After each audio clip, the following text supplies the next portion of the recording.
Rage Rover. Executive producer Pete Browngardt. Supervising producer Alex Kerwin. Art director Aaron Spurgeon. Written by Michael Rucco, David Gemmell, Johnny Ryan, Jacob Fleischer. Starring the voice of Eric Bauza as Marvin the Martian. Directed by David Gemmell. On Mars, large eyeballs sit on tall pedestals around a tower topped with a huge ray gun. Marvin the Martian works on the weapon with tools. There! At long last, my interplanetary destructo ray is finally complete! Soon Earth will be eradicated, and with that pesky planet out of the way, my delicate dodecahedron plant will finally get enough sunlight. Isn't it lovely? He drops the plant, breaking it.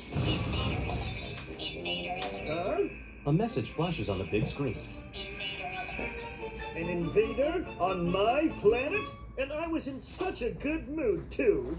As Marvin looks through a telescope, smaller devices extend from arms around the lens. He spots a spaceship labeled USA.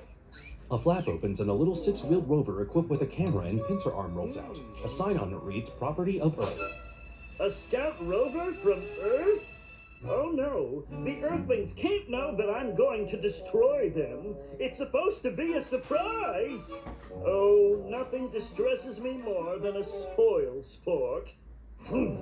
I'll have to dispose of that irksome intruder before it discovers what I'm up to. Marvin descends in a clear chute. A blast from my radio dispersal ray should incinerate that infernal instigator. He aims a small ray gun at the rover. As he fires, the rover dips into a crater and the ray blast misses. Marvin fires several more times, and each time the rover dips into a different crater. Oh, hold still so I may vaporize you. The rover rolls out of a crater. Aha! The shot ricochets off the rover's satellite dish. Oh, crumbs. The ray hits Marvin in a big blast. His charred helmet spins on the ray gun. Marvin puts it back on. Those Earthlings are much more brighter than I anticipated. The visor on his helmet shuts. Later, the rover's pincer arm lifts a rock, and the camera scans it. A drawer opens and the arm drops the rock in. That rover's going right through my danger field. Fortunately, I always make sure to keep a few explosive space modulators on hand. A blast from one of these will surely silence that snooping spy. He lights the space modulator, which looks like a stick of dynamite, and closes it in a case that resembles a rock. He throws it and it lands by the rover. Marvin watches as the rover collects two rocks next to the fake one. It starts to pick up the fake rock, then reaches over it for another. Oh, the suspense! Finally, the rover picks up the fake rock. Oh, goody! He took it! The rover drops it in the drawer, but the rock sticks up, preventing the drawer from closing. What the? The rover holds up the fake rock to its camera, which studies it. The rover tosses the fake rock away. Marvin watches it sail toward him. It hits him in the head, and both he and the fake rock fall into a deep crater on top of a pile of similarly sized rocks. Marvin frantically searches the pile.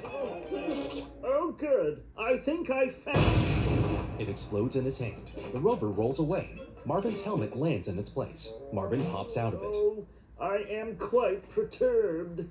Marvin approaches a button labeled, Beware, Martian Beast. Beastly times call for beastly measures. He pushes the button and doors slide open. Through a burst of yellow smoke, a green dinosaur-like beast emerges. The beast wears a collar on its long neck, has one eye and two long tusks. Oh, hush. Marvin hits a button on a remote, electrocuting the beast. Now quit sniveling and eviscerate that robotic menace. The beast pats away. And hurry up! Marvin electrocutes it again. You know, monsters can be so uncooperative sometimes. As the rover holds up a rock, the beast approaches, snarling. The rover tosses the rock, and the beast goes after it, tongue wagging like a puppy. The beast returns the rock and waits eagerly for another throw. Marvin clenches his fists and marches over. As the beast playfully sniffs the rover, Marvin kicks it in its rear. You hopeless one-eyed heathen! Can't you even do a single thing you're told to do? You make me so very, very angry. You are the most insufferable, incapable, Behind Marvin, the rover takes the remote from his pocket. Now you leave me no choice but to teach you Marvin feels around for the remote. a lesson? Marvin and the beast watch the rover roll away with the remote. The beast faces Marvin and snarls. Has anyone ever told you your incisors are quite... The beast chomps down on Marvin. Marvin's legs dangle from the beast's mouth as it slams him on the ground and whips him around. The beast flings Marvin across the sky. Oh, that does it! Marvin marches off. Later, the rover stops to pick up a rock. Marvin watches from a control panel under a glass dome. I'm going to destroy that insidious invader once and for all! He hits a button. The dome and the large ray gun on top of it sit atop 3 slender mechanical legs that wear large basketball sneakers like Marvin's. As the rover picks up another rock, Marvin comes up behind it in his tall 3-legged machine. Marvin pushes a lever, firing up the ray gun. He flips up a cap over a red button. The tall 3-legged ray gun draws closer, casting a shadow over the rover. I have you now! The rover tosses a rock behind it. One of the huge basketball sneakers slips on the rock and the machine stumbles. It crashes into the tower surrounded by eyeballs. Later, Marvin lifts his visor. He lies on a self-destruct button. Self-destruct sequence initiated. Oh, why did I think adding a self-destruct button would be a good idea? The whole planet explodes. In space, Marvin sits on a bit of leftover rock. Well, at least the Earthlings didn't get the best of me.